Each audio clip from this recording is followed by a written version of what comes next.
What is something they do in movies that is literally impossible in real life? Hacking into a super secure government system in like 10 seconds by just furiously typing on a keyboard. Yelling enhance at a screen to get a larger photo with equal resolution. There is a movie with Denzel Washington about a runaway train. The antagonist cuts the brake lights, which are air brakes, and the train becomes out of control. If you cut the air to the brakes, the train will come to an immediate stop. Air brakes require air to stay open. Characters crashing through windows or walls without getting a single cut or bruise is something that's completely unrealistic in real life. I don't think you can actually stack groceries in a paper bag in such a way that only a carton of milk and a baguette stick out of the top.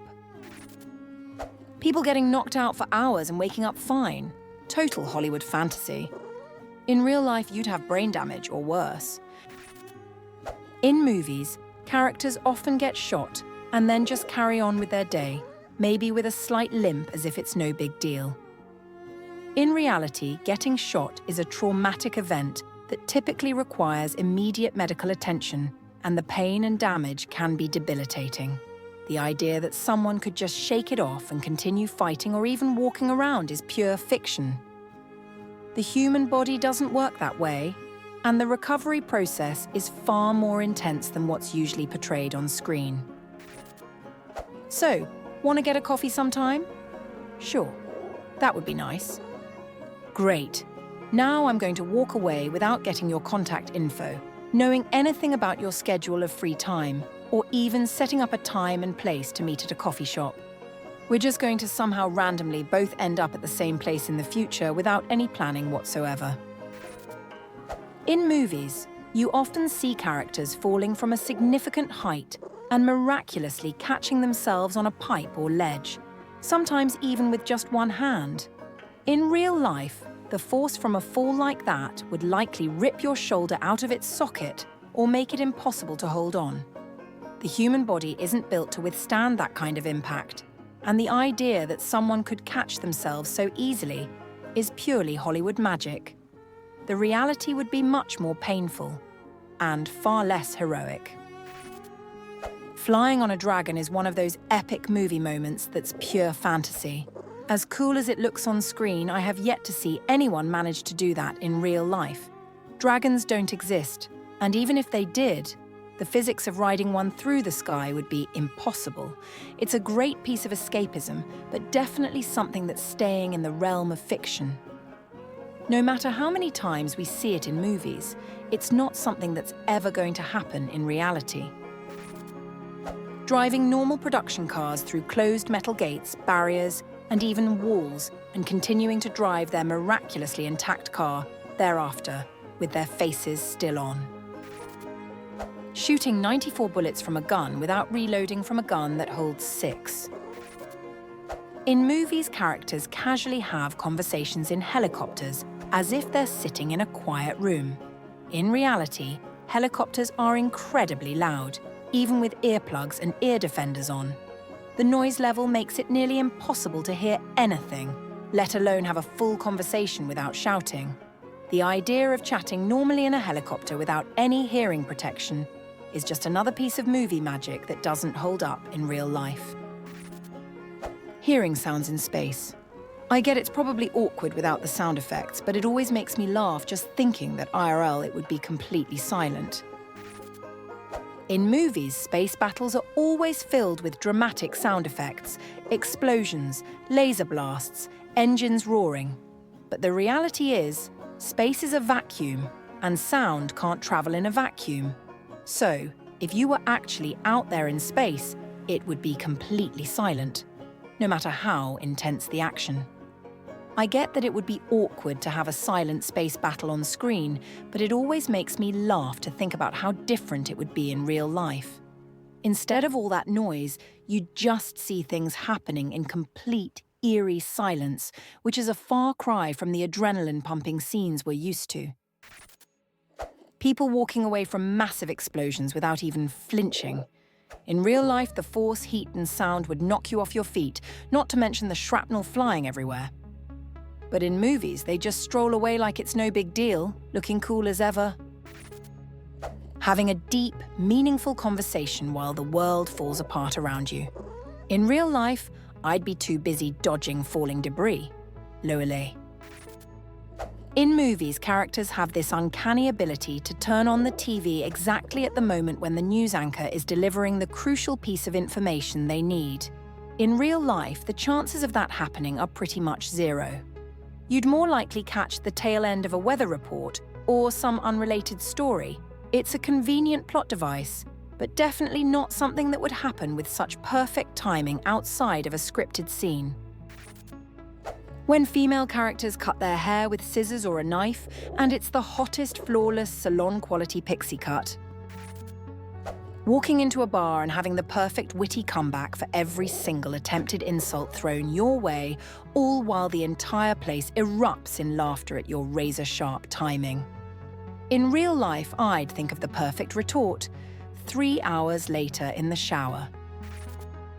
Not literally impossible, but practically unlikely. In movies, characters often find street parking right outside their destination, even in the heart of a busy city, in the middle of a weekday. Anyone who's ever driven in a city knows how frustratingly rare this is. In real life, you'd be circling the block for ages, or settling for a spot several streets away if you're lucky. It's a small detail, but one that always stands out because of how convenient it is for the plot. The reality is far more frustrating, involving much more time, patience, and probably a bit of swearing as you try to find that elusive parking spot. Hitting somebody in the head to knock them out, and the person wakes up completely fine.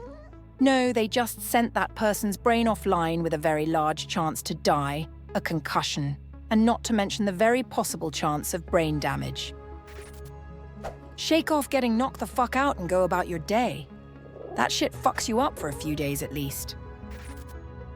If you're on your back with a grown man on top of you in mount position for the MMA fans, choking you with your shoulders on the ground, there's zero chance you can pick up a lamp or something and swing it with enough force from that position to do anything but annoy the guy on top of you. In movies, a character can walk into a bar, casually order a beer, and the bartender magically knows exactly what kind to serve. Then, almost on cue, a beautiful woman strikes up a conversation, and before you know it, the scene cuts to them in bed, with the sheets perfectly arranged for a PG-13 rating. In reality, ordering a beer would likely prompt the bartender to ask, "What kind?" since there are dozens of options. As for instantly hitting it off with a stranger and ending up in bed within minutes, let's just say real-life interactions are usually a lot more complicated and far less cinematic. It's a tidy, idealized sequence that rarely, if ever, happens outside of Hollywood. Making a bullet curve simply by flicking your wrist while you shoot a gun. In movies, characters are often between jobs, yet somehow still manage to live a pretty comfortable lifestyle. They're shown going out to eat with friends, keeping up with their mortgage payments, and generally not stressing too much about finances.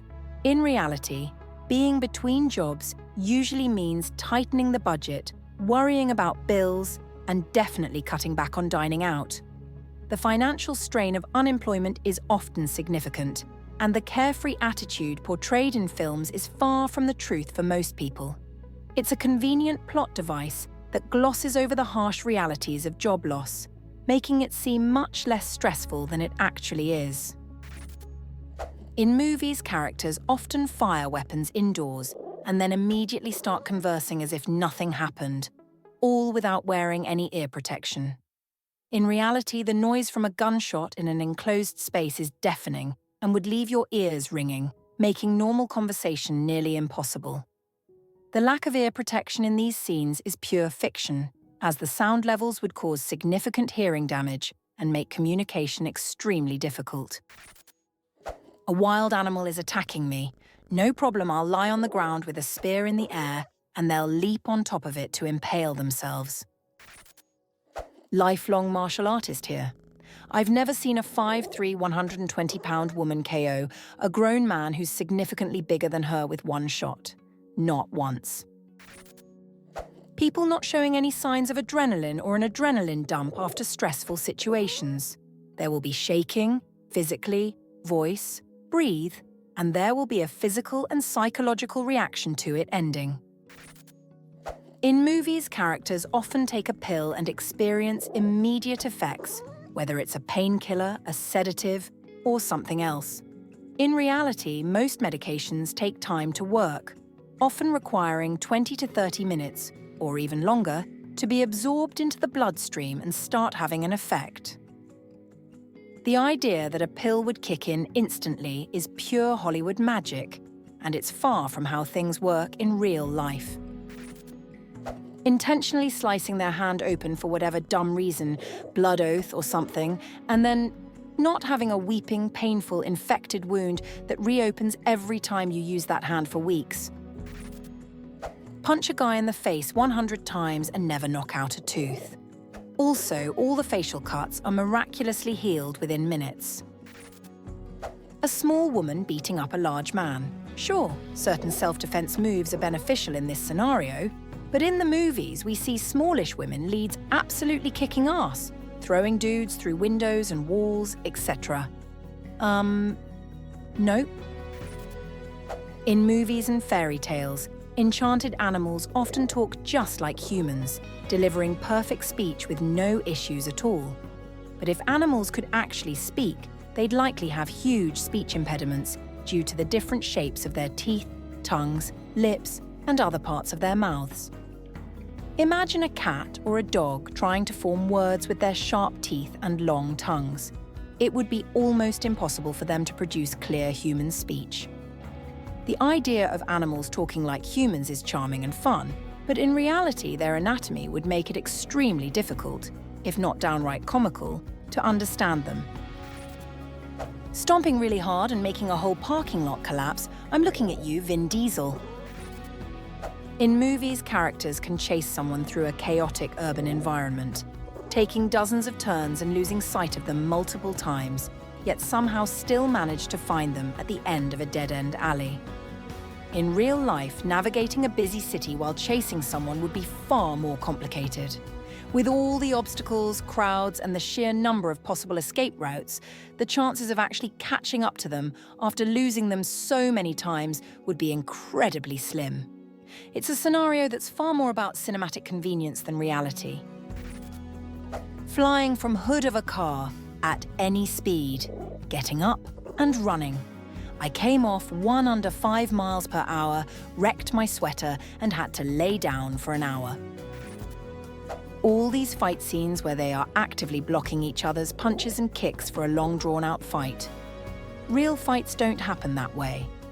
In fact, if you ever watch martial arts tournaments, most points or knockouts happen within seconds, and any actual blocks are done like boxers, where you are protecting the head or body by keeping your arms in close. Whereas in these martial arts movies, they are wildly moving their arms in wide motions, blocking. In movies, characters often hang up the phone abruptly without saying goodbye, making plans or even acknowledging the end of the conversation. In real life, this would be considered rude and leave the other person confused. Most people wrap up phone calls with some form of closure, whether it's a quick bye or a confirmation of what's next. The abrupt hang-up is a movie trope that skips over the small social niceties that are common in everyday interactions. We had a fight and broke up. But maybe if I go to her place of work with a big romantic gesture, this girl I've only been dating for 3 days will forgive me and we'll get married.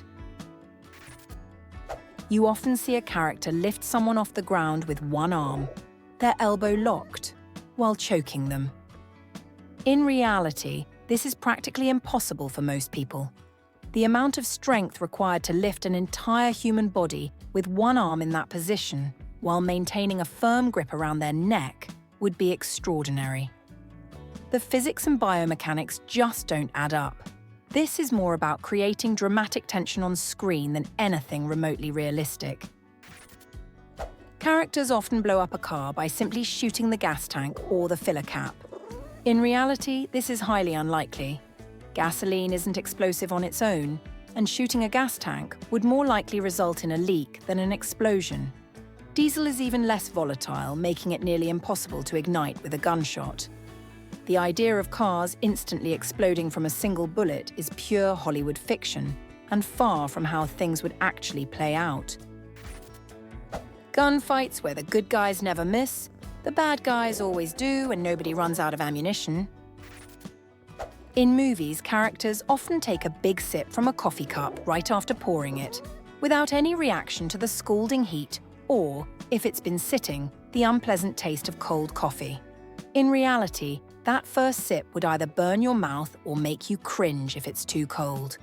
The casual way they drink it in films ignores the fact that most of us would either blow on it first or make a face if it's not the right temperature. It's a small detail, but one that always stands out as unrealistic. The average car with an engine in front will go front side down immediately if you jump off a ramp. That Dukes of Hazzard jump would never happen IRL with that car. Always walk through a door without ever getting the doorknob caught on a pocket. In movies, characters often crawl through air ducts to sneak around buildings, but in reality, unless you're the size of a small cat, that's not happening. Most air ducts are far too small and flimsy to support a human's weight, let alone allow someone to move through them.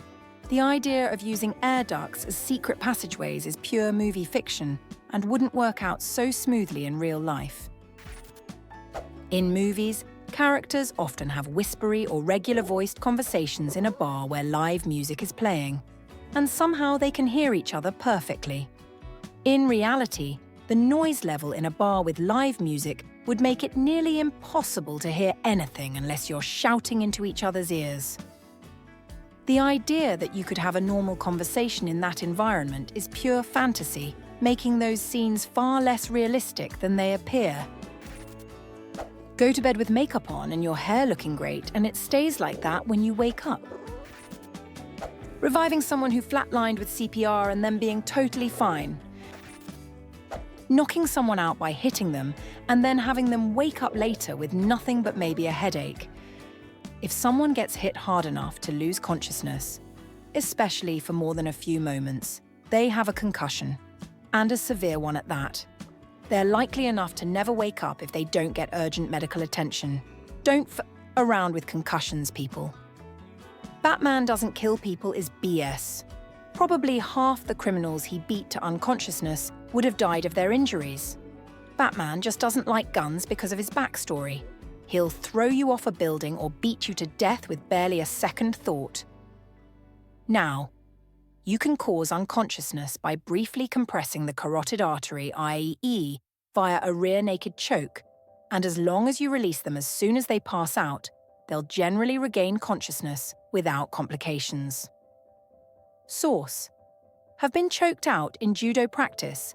BC: I didn't tap out in time. It really only takes a matter of seconds if the move is applied precisely.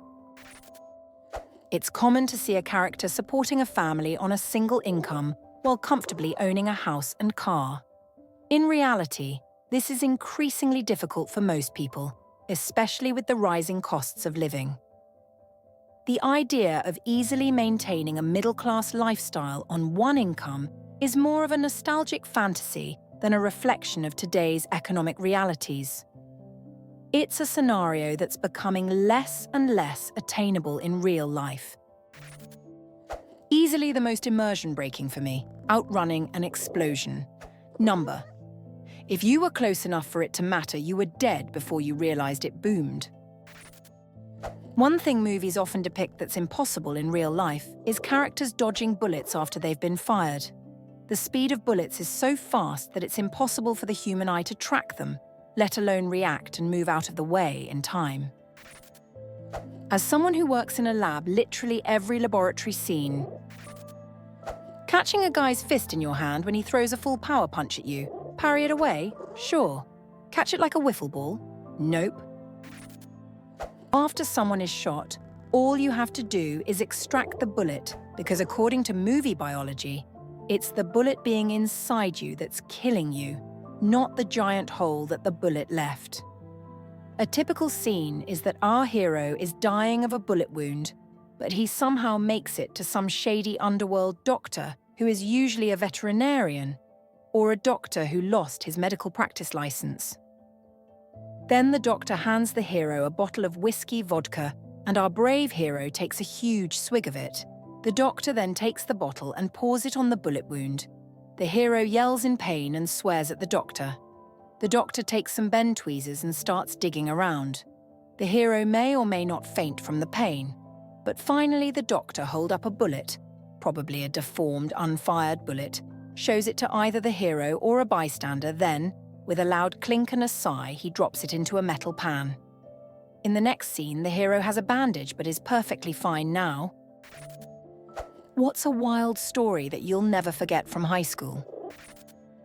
One time, some kid let a bunch of chickens loose in the hallways as a prank during senior year. They were running everywhere and it was chaos. Lol took forever for the teachers to catch them all.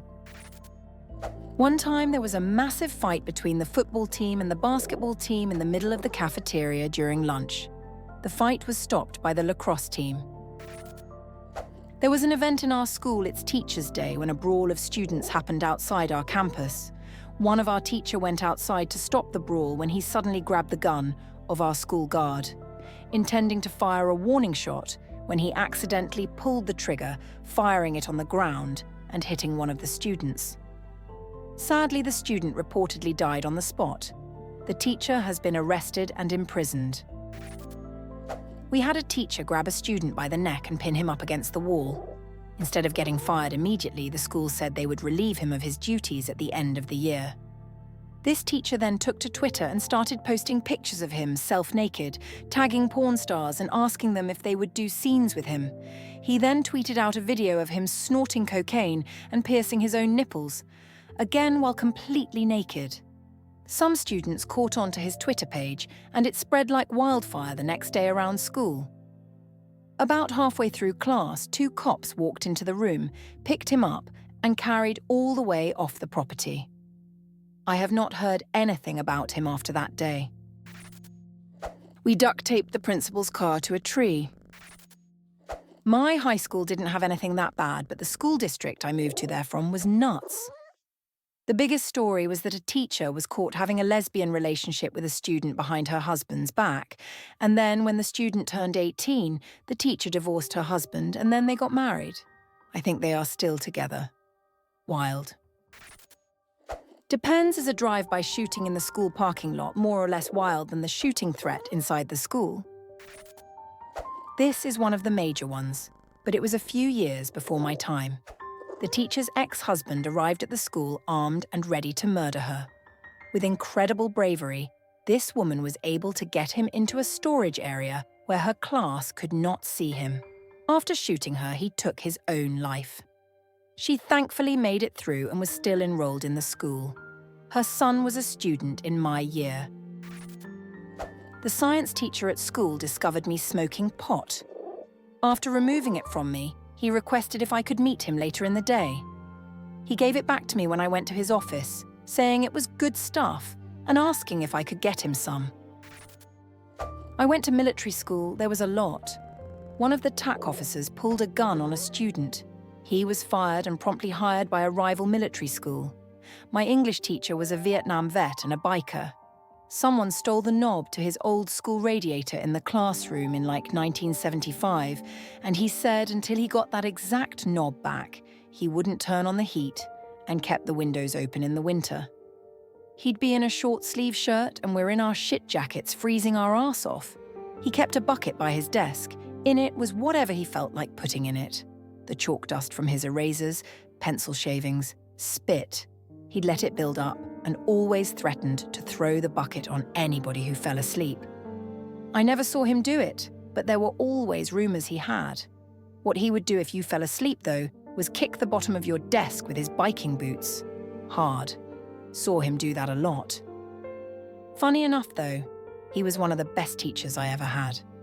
Dude introduced me to a lot of crazy concepts I'd never been exposed to before. Wild shit happened at that school. I think I'm a little fucked up from going, honestly.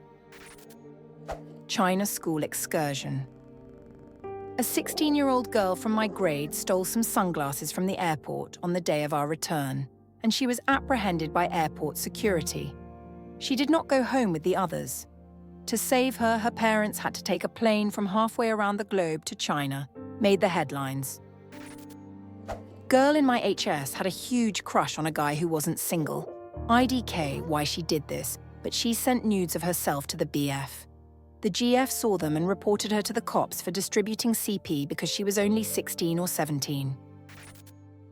There was a rumor that some guy fucked a sheep in the ag farm, and she clamped down on him so hard he couldn't get his dick out of her.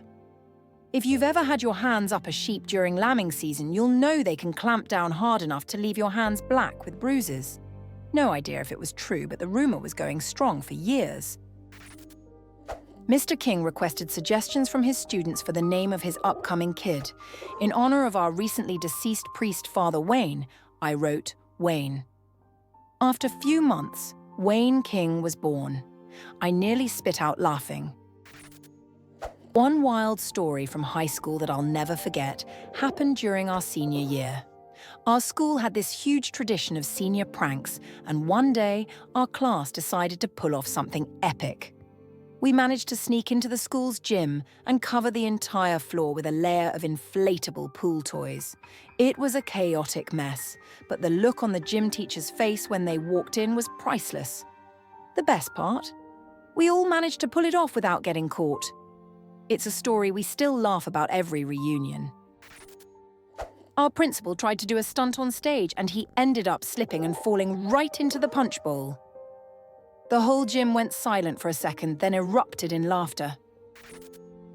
One time we almost blew up the chem lab during an experiment gone wrong. The teacher's face was priceless, but we survived. My high school gym teacher, Mr. T, was boning a girl from the middle school swim team that he coached. It was apparently going on for years and they were hooking up in the school, at parks in the town, at the girl's parents' house and at his house. Dude was married with kids. He used to give all the kids in his classes nicknames. For example, I was the American Dream, my buddy was Sick Boy, etc. He also had his own weird lingo, like instead of saying something was fucked up, he would say, the fugivity levels are off the chart. After realizing he was a pedophile, we started to notice all sorts of red flags, like how he gave my friend Liz the nickname Sexy Liz. Don't know how that didn't raise some questions at the time, LMAO. Also, some dudes stabbed like 20-something kids with 2 chef's knives a couple years after I graduated. Also, there was a crazy chick who wore a fake pregnant woman's belly under her shirt and called in a bomb threat, then got expelled. There was an English teacher no one liked. Everyone knew about her secret stash of whiskey in her drawer she'd sneak pours into her coffee. One time some kids put ipecac in her whiskey. She barfed during class shortly after.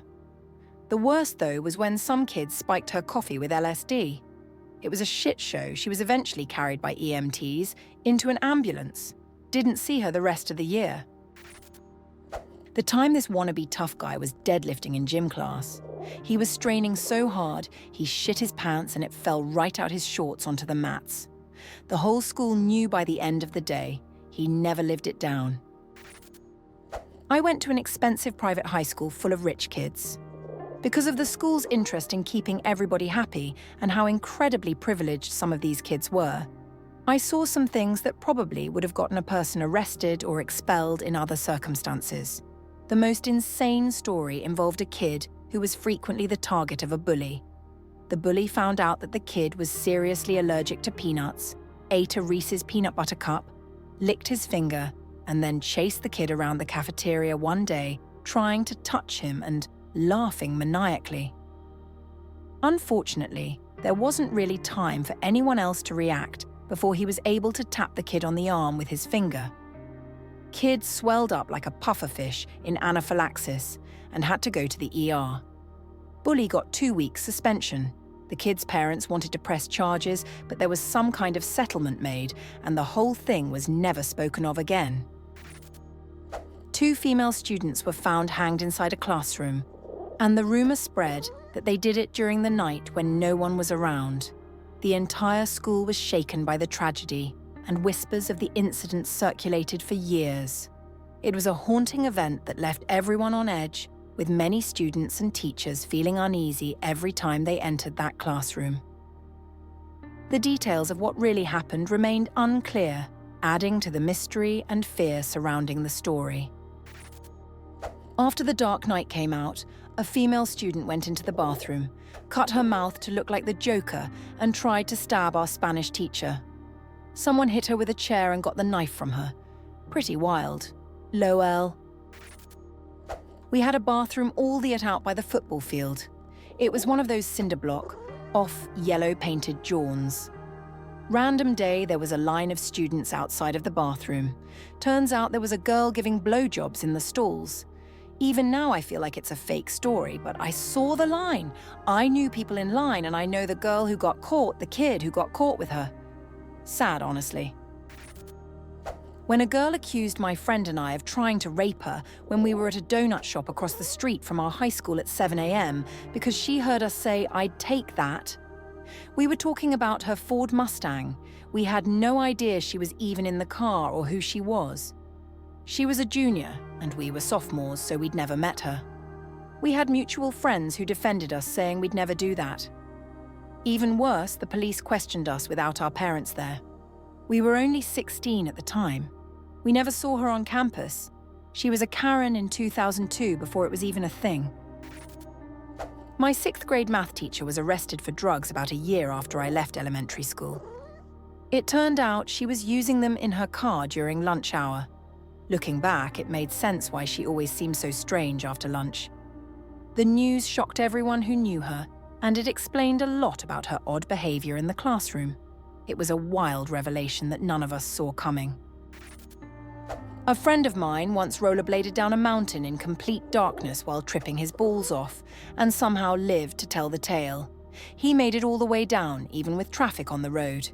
The fact that he didn't crash or get hit is nothing short of a miracle. The guy was absolutely crazy, and it's still one of the wildest stories I've ever heard. We couldn't believe he pulled it off without a scratch. One of the girls who was in the same grade as me and was also in colour guard had had an affair with the band teacher. The news came out soon after graduation, so IDK how long their relationship had been going on, or when it started, or whatever. And I also don't know what happened to the teacher. Oh, and this girl was actually my ex. We dated freshman year, so there's that. Drama nerd brought a gun and pipe bombs to school. There was a girl who ended up pregnant who was a preacher's daughter.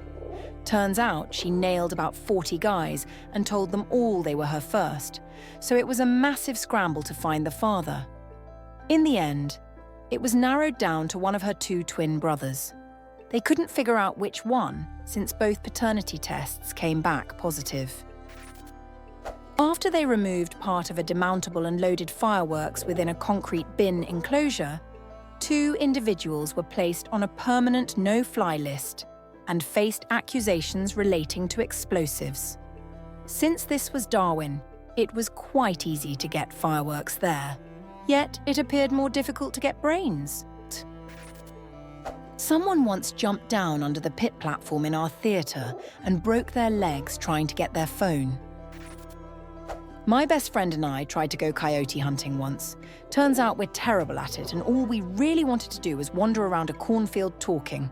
I'm pretty sure we didn't fire a shot, and I'm certain we didn't see any coyotes. We walked back to his house and decided it would be a good prank to text one another's GFS, telling them we had shot the other. For clarity, he texted my GF, saying something along the lines of, "He went crazy and was threatening to shoot me, and when he raised his gun, I shot him." And I sent the same message to his GF. Unfortunately, in our haste to abandon reason, we'd forgotten that my friend's girlfriend's father was the county sheriff. She told him, and he beelined for us. After the scenario had reached a fever pitch and we learned the sheriff was en route, we quickly came clean. Everyone was angry at us for a while, but we never received the reprimand we deserved. I don't plan on ever mentioning it to anyone but my friend, as I don't want anyone else to remember. Secondarily, at my school, we could have parents sign a waiver to allow us to leave the building if we didn't have a class scheduled. A couple friends and I were hanging out in the parking lot, and I'm not really sure what transpired leading up to it, but before we knew it, we'd built a trash fire in one of the empty parking spots. We had no water, so we just kinda hung out until it all burned. If the question had been about middle school, a simple game of balderdash would be my answer. I no longer remember the word prompt, but the definition my group fabricated was a Japanese dildo ice cream. The old man teaching Reddit clear as day blushed and said, "I think I've just read something inappropriate." It was absolutely fucking hilarious, and the detentions were well worth the laughter of our classmates. A bunch of kids walked into the science classroom to see a girl giving head to her boyfriend. She was also apparently naked, apart from her religious headwear. At another school, a coach had been hooking up with cheerleaders for years. When he finally got caught, instead of facing serious consequences, he received immunity by helping the authorities catch people who were embezzling from the school.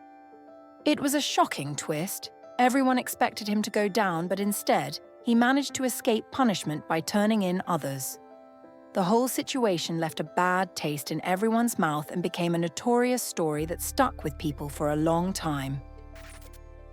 A classmate jumped over the school's fence and ran away from school, made into news headlines. Reason?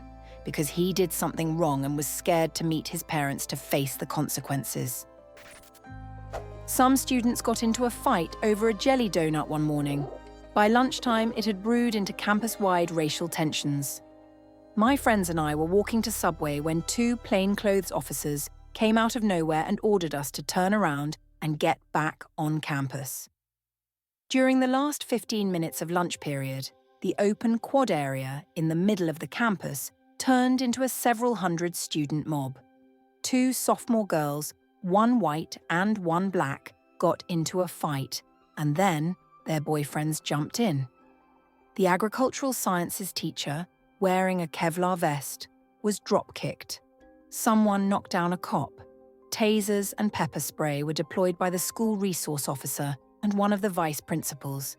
I was caught in the middle of one chunk of the crowd when I suddenly heard a loud bullhorn.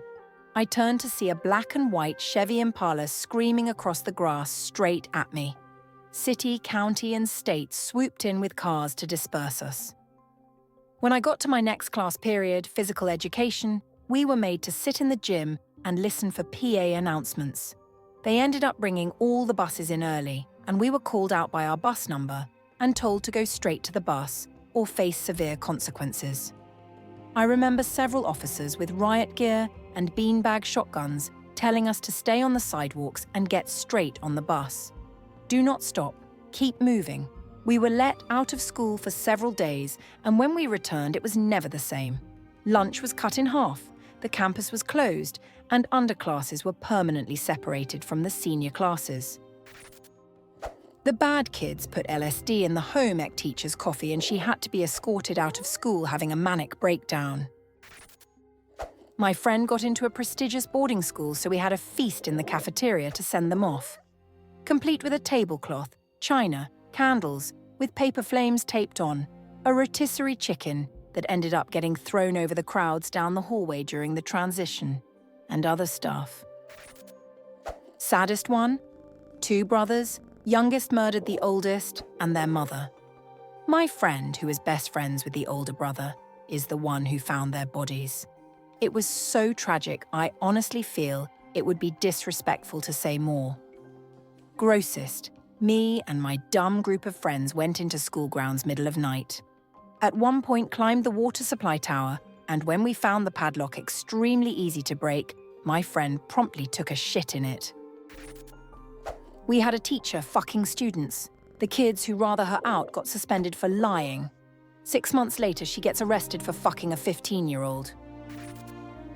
The quarterback, who was a giant asshole, mind you, the most arrogant piece of crap that everyone loved, but he bullied others, especially those who didn't like sports and thought they were pointless. I remember seeing him blind with rage and tears, with his girlfriend consoling him, complaining about someone who ranted at him that his life's high point was only ever going to be high school and he's going nowhere in life, and ranted off chances of him making a living off of football. How no one likes him, they are just afraid of him or feel sorry for him. The older people are kissing his ass because of a blind love of football, and how pointless his life is going to be, even if he does get into the NFL. A few weeks later, I found out how shit his grades were. The water bottle he always carried around was filled with vodka. He was caught and suspended from football for a while, and from what I learned, his parents are rich, but he flunked out of college, however he got in, and was an abusive prick. When a classmate of mine jumped from the rooftop of our school. Every Halloween, our high school threw a Halloween night dance for the students in the gymnasium that featured Halloween decorations and music, food, drinks, no alcohol for obvious reasons, candy, a chocolate fountain, and of course, dancing. Well, during this one particular Halloween dance, I think I was in the 10th or 11th grade, a group of teenagers who went to my high school decided it would be a good idea to smoke weed. They brought themselves outside the school in an area by the gymnasium. They got busted by one of chaperones, who noticed the smell and went outside to check as a couple exit doors were left open to cool down the gym as it had gotten pretty warm in there. Later on, a fight broke out as someone had gotten intoxicated from drinking beer they'd sneaked in themselves and had made an offensive comment. Don't remember what it was. Cops got called and, well, they broke up the fight and some people got arrested, including the pothead teenagers and the guy who got drunk. The next day, we got a lecture from the teachers and principals about the dangers of marijuana and alcohol and how it was unacceptable the way the dance went the previous night. As a result, they announced that that Halloween dance would be the last Halloween dance they ever threw because of what could happen. Everyone was upset, but more so at the pothead teens and the guy that got drunk. Here's the kicker. I didn't know anything about the events that unfolded at the dance as I hadn't attended. I only found out when we got that lecture. Man, those were good old days of high school. What small choice you made changed your life? My dad asked me to go with him to take my sister to dance one morning. I wasn't dressed and it's boring, so said no. They died in a car crash on the way home. I think about it that about 100 times a day. Decided to take a different route home one day and stumbled upon a little coffee shop. Met the owner, got to talking, and ended up with a job offer. That job led to a career shift I never planned, but absolutely love. All because I was bored of my usual commute and craved a different view. Proof that sometimes the scenic route really does pay off. Pity instead of anger. I used to have some severe anger issues. Just angry at everything and everyone. Everything pissed me off. Everyone aggravated me. I had a therapist that worked with me on a meditation technique of pondering the things that pissed me off or made me angry the most, and then working from the anger to pity. For instance, I held on to deep-rooted and very justified anger towards my dad. In my meditation, when I would think about my dad and childhood, and as my thoughts and memory wandered and I felt myself getting angry, I would refocus my thoughts to pity for him. He has severe mental illnesses. He is probably lost in his own chaos of a mind and is always feeling alone and angry at himself, changing the thoughts from animosity and anger to pity and feeling sorry for him. After a couple decades of this practice, it has become the default thought process. When I see someone doing something shitty, my first thoughts are no longer what a piece of shit or I hate it when people do that, but now is, I wonder what drove them to this, or that must be horrible for them to live that way and think that way. I am a much happier person now and have much healthier social interactions with pity and empathy rather than anger and fear. Less than soda consumption and ditching it entirely, my belly gradually disappeared. I was sitting at my friend's bar while he was printing up a help wanted sign. I hadn't done service industry in 20+ years, but I had just spent 4 years unemployed because I was taking care of my failing parents, and I really didn't want to go back to the tech industry. I told him I wished I could work for him. He said, "You can, just come in tomorrow and fill out paperwork." Later that evening, I texted him, "Were you serious?" And he replied, "Come in tomorrow." Been there for 8+ years now, it's the best job I've ever had. Even my therapist says it's the best thing I've done for my mental health. When my granddad died years ago, he left behind his journal. It was basically a diary. My dad read it through and through, and when my first son was born, my dad gave it to me. Now, inside the journal, he wrote many things spanning years. but one common thread was him writing a phrase, "Gotta find the light." This explained many things, in particular why he was such a kind and positive person.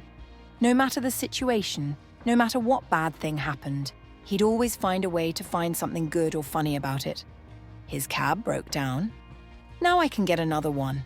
My grandma passed away. She's with God now. Bet he's better company. A dog bit his leg. Now he knows what spicy Negro tastes like. So, I started trying to find the light. And this skill helped me get over so many hurdles in my life. Basic training was hell. I'm going to be so much stronger after this. My dog, best friend, all through my childhood, passed away due to old age. At least he's not suffering now. My oldest son broke my church warden. Well, he's got an interest in Dad's things. My wife often says that she depends on my positivity because she's a realist and a negative person. She'll rest her head on my lap and tell me all black clouds over her head. And like the sun, I'll burst right through and offer a positive ray or two. And I gotta admit, seeing a smile poke through her pessimistic outlook because I found a bit of light in a dark place feels pretty good. Sure, things may get dark. But there's always a bit of light, however tiny, if you just find it. Thank you, Grandad. Stop having a messy room. I swear having a clean room will give you an overall more positive and motivated mindset. 25 years old, working as a waitress and bartender for 5 years, went down to the local community college one late August day to just get some information about how to become a nurse. Sat down and talked with the professor, who before I could even think about it or change my mind, signed me up on the spot, and a year later, boom, I was an LPN. Fast forward 6 years later, I was an RN. Now it's 30 years later and I'm still at it. But it gave me a good life and the ability to save for retirement, hopefully in 18 months. Switching to drinking only water and tea was a small choice that made a huge difference in my life. Cutting out soda completely left me feeling so much better, both physically and mentally. My energy levels are more stable, I've lost weight, and I don't miss the sugary drinks at all. It's amazing how such a simple change can have such a positive impact on your overall well-being. Choosing to attend a local networking event seemed like a small decision at the time, but it ended up being life-changing. I unexpectedly connected with someone there who later offered me a job opportunity that completely transformed my career. It's incredible how one seemingly minor choice can lead to such significant outcomes. That event opened doors I never anticipated. A friend asked if I wanted to go for a drive with him to pick up his friend from college. I had nothing better to do, so I said yes. I ended up marrying his friend's roommate. Sitting at a table opposite of a 13-year-old boy when I was 12. I waved at him with my stuffed teddy bear to say hi, because the boy looked bored. 41 years later, I'm typing this as he sleeps quietly next to me. Life has been a wild ride, but that remains one of the most impacting choices I will ever make in life. Tit next to the blonde guy in college, we've formed a company now. Giving up drugs and alcohol, while my social life has gotten a little more boring, it's nice not feeling fried or hungover from substances, and I feel my brain healing. Edit. Becoming a mom to my stepkids when I began dating their dad. Their biological mom had sadly passed away a few months prior, and when I began dating their dad, the second I first held them, they were 4 months old when I met them. Something awoke in my heart. To this day, they're now 16 and I'm still with their dad. They don't refer to me as their stepmom, they just call me Mom. But they know the truth of what happened to their biological mother. I was engaged at 24, we called it off a mutual decision. She went on to eventually marry and have 2 kids and raised a beautiful family. I moved out of state, worked for 3 beverage companies that all ended up getting bought. Not retirement money, but allowed me to travel, live in full amenity lofts in downtowns and go to every concert festival I wanted. I realized I wasn't the family person and glad we didn't get in a situation that would have been detrimental to everyone, especially if we got married and had kids. Less people-pleasing. It was hard but worth the effort. I agreed to help score a cricket match just after COVID because I was going crazy stuck in my house. I was terrible at it, but came back the next week anyway. Now I have a whole new group of people who are fun and supportive and challenge me to do more and better things. I was in such a dark place before, and now I have a whole future and a big group of friends. It sounds so silly, but just saying yes to that one thing got me out of a rut and back on a beautiful path. 24 years ago, I decided to get coffee before a job interview, which put me in the situation of a car accident. I missed my interview appointment, so I applied at the restaurant where I was waiting for the tow truck. The manager hired me on the spot, and on my first night, I met another server who told me that when I walked in, he told the manager he was going to marry me. 1 year later, my oldest son was born. I think of this often. Every day we wake up and our whole lives can change. Sometimes a blessing, other time a curse, but it creates a sense of adventure to acknowledge this and be curious every day. Who knows, maybe missed interview is the greatest thing that will ever happen to you. Deciding to take that random job offer was a small choice that ended up shaping my entire life. It led to everything else: new opportunities, important connections, and even life-changing experiences. Looking back, it's incredible how that one decision set the course for so much that followed. Sometimes the choices you make on a whim turn out to be the most impactful. Choosing to eat to live instead of living to eat. Deciding to skip that one party and study instead. No sodas, cutting out beer, bread and flour products, biking 5 miles a day. I feel a difference in my waistline and my new ring is already loose on me. Well, earlier this year, I got an ADHD diagnosis and now have just began meds. I'm in my mid-20s and have lost a good chunk of my early adulthood to PTSD and no treatment. I hope this is the turn of a new leaf. Deciding to take that random road trip on a whim was a small choice that ended up having a huge impact on my life. It led to unforgettable experiences, new friendships, and even a shift in my perspective on life. That spontaneous decision opened doors to opportunities I never would have encountered otherwise. Sometimes the best things happen when you just go with the flow. Picture this. It's 1995. I'm a language nut, so my geeky friend tells me about this internet chat program called IRC, where I can talk to anyone around the world. He gives me the diskette with the program on it and promises he'll come online after school to show me how to use it. I ask him how I'll know he's there, and he says he'll go by some generic nickname. I go home, install the program, get signed on, and start looking for my friend. I see someone with this generic nickname on a chat channel for people around the world. Excellent. Not only have I found my friend, I've found a channel of people to chat with. I join and start talking, but quickly realize this person is not my friend. A nice German guy offers to show me how to use the program, in his very basic English. We connect every day when I get home from school. He wants to practice English. He works night shifts, so it works out well. We meet in person when I graduate from high school in the late 90s.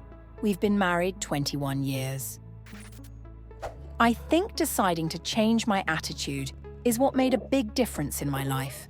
I decided to put a positive spin on life and try to be happier.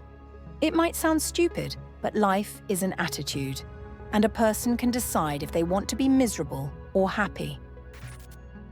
Reduce my alcohol intake. I always drink water at a bar and can still have a great night. Stay hydrated the whole night and can get home sober and safe. The best part is I can remember the night and how fun it was. I don't know how small of a choice, but I was standing in a room full of people and looked through the door. And like tunnel vision, I saw my future wife. I didn't know her. She was a little blonde, just looking at me stirring her drink in a black dress. That was in February. We were married in July, and we are still going 28 years strong. As the doctors have told us, she has maybe 23 months left. Cancer is a horrible thing. I don't regret a minute of our lives together. Stop caring what people think so much. Everyone's going to have an opinion of you, and you can't please everyone. Saying one thing when talking with my friend while severely tired, due to which we ended up confessing to each other and starting dating. Said friend has been an absolutely fantastic GF, and I would not trade the world for her. Alternatively, me deciding to send her a message that led to us starting talking and eventually dating. I was backpacking through South America when I met two girls from Germany. Originally, I had planned to visit Machu Picchu and then stay in Cusco for 4 days. In the bus to Machu Picchu, I met them and really clicked with one of them. When I heard they were going straight to Lima, I said, "Oh yeah, I was planning on leaving the same day." We all booked tickets together and got to keep hanging out. 9 years older, we are married and have 2 kids. September 20th, 1980. Sunday morning in Pennsylvania. Bored, went to store and did an impulse buy of the Sunday New York Times. There was a 4x5 want ad that screamed I was qualified. I prepared a resume, sent it in. Took train to NYC for interview, not expecting much as I was in no way near a NYC-type person. Offered the job on that first interview. Doubled my then salary. I lied about how much I was making. Retired 26 years later. All because of one boring Sunday. Quit smoking cigarettes. No regrets. I used to go to an alternative high school away from all the friends I grew up with. I was also working a part-time construction job while going to school. One day we got rained out on the job site and I got off work early. I was near my old high school and decided to swing by and say hi to my friends during lunch. One of the school principals noticed me and asked what I was doing there. I was not allowed on school grounds since I was no longer a student and was asked to leave. I made up this BS story about how I was really there to transfer back to that school and they said, "Oh, you need to speak to counsellor so-and-so," and left me alone. Anyways, lunch ends. I said bye to my friends and head over to the vending machines to grab a pop on my way out. As I'm heading out the front door, this guy approaches me and introduces themselves as the counsellor the principal mentioned. I followed him into his office and he gave me a list of everything I needed to do to transfer back to my original high school. I literally studied my arse off and got all my high school credits caught up, transferred back to my original high school the last 6 months of 12th grade and graduated with a regular high school diploma with all my friends. There were a few things that happened that day that kind of all culminated together, but yeah, definitely a day I look back on and think about often. I always run the dishwasher when I wake up. Small task, and it sets a productive tone to the whole day. A friend of mine jokingly put a profile of me on an internet dating site. When I found out, I went on to delete it and found a message in the profile inbox. Figured I'd be polite and answer explaining the situation. In September, we have our 6th wedding anniversary. Deciding not to use social media that isn't anonymous was a small choice that made a big difference in my happiness. Without the pressure to maintain a curated online presence, I feel more relaxed and authentic. It's been freeing to avoid the comparisons and drama that often come with traditional social media, and I am much happier focusing on real-life connections and anonymous interactions instead. Downloading an app called Lose It to track calories right before COVID hit went from 216 to 177 pounds in about a year. Giving up alcohol. 3 years sober and my mental health has completely transformed. Choosing to start sleeping early and waking up early was a small change that transformed my life. By getting a full night's rest and starting my day earlier, I've noticed a significant boost in both my health and productivity. I feel more energized throughout the day, my focus has improved, and I'm able to get more done without feeling overwhelmed. This simple adjustment to my routine has had a ripple effect, improving not just my physical well-being, but also my mental clarity and overall happiness. It's amazing how something as basic as adjusting your sleep schedule can have such a profound impact on your life. Stopping drinking alcohol was a small decision that had a huge impact on my life. Without it, I feel clearer, more focused, and my overall health has improved significantly. I have more energy, better sleep, and I'm more present in my relationships and daily activities. The benefits of this choice have been far-reaching, and I'm so much happier and healthier because of it. I skipped a meal because I was super busy at work. When I finally did eat, I realized it had been 16 hours since my last meal. I felt great that day and decided to do it again the next day. On the third day, I realized that my clothing were a bit loose. I had dropped 3 pounds by skipping one meal. From that point on, I kept on with intermittent fasting. I have dropped 22 pounds in 5 weeks. A different parking spot. One night in 2020, I had just gotten home from the gym and parked in my usual spot in front of my house. But as I was about to turn off the car, something caught my eye. A small fawn darted across the road and disappeared into the ditch. It was strange because we don't usually see deer around our property, and it was late in the season for such a young fawn. I considered backing into my regular spot but suddenly felt too exhausted to bother. So I threw the car into park and went inside to get my daughter ready for bed. The next day, a Monday, I was home with my daughter, enjoying some time in the garden while she played in the sprinkler. I walked inside for a moment and happened to glance at the TV, which was tuned to the local news. The weatherman was warning about severe weather, 90-mile-per-hour winds headed our way. I looked outside and saw the sky had turned a dark, ominous colour, and a massive wall of clouds was rolling towards us. I rushed to get my daughter and secure the yard, but we could feel the wind picking up. As we headed to the basement, we heard a loud crack, and it felt like the whole house shook. We rode out the storm in the basement, listening to the wind howl outside. When it finally calmed, I went upstairs to check the damage. The massive maple tree next to our house had fallen, blocking the front entrance. I ran outside expecting to see my car crushed under the tree. But somehow it was untouched. The tree had just missed it by a few feet. It hadn't damaged our old boat or the porch either, just taking out an old yew bush I'd never liked. That moment made me realize how close we'd come to disaster. If I had parked in my usual spot, my car would have been totaled. If the tree had fallen a little to the left, we might not have been so lucky. It reminded me of the unpredictable nature of life and how things often unfold as they should. I'm filled with gratitude for that small, seemingly insignificant decision to park a little differently that night. It may have saved us from something far worse. Go to a doctor really early. I was diagnosed with a cancer. Choosing to say yes to a spontaneous road trip led to unforgettable adventures and meeting lifelong friends. I let a Tinder date look through my other matches, she messaged the woman I'm engaged to now. I started expecting nothing from anybody and never gave a fuck about what they think of me.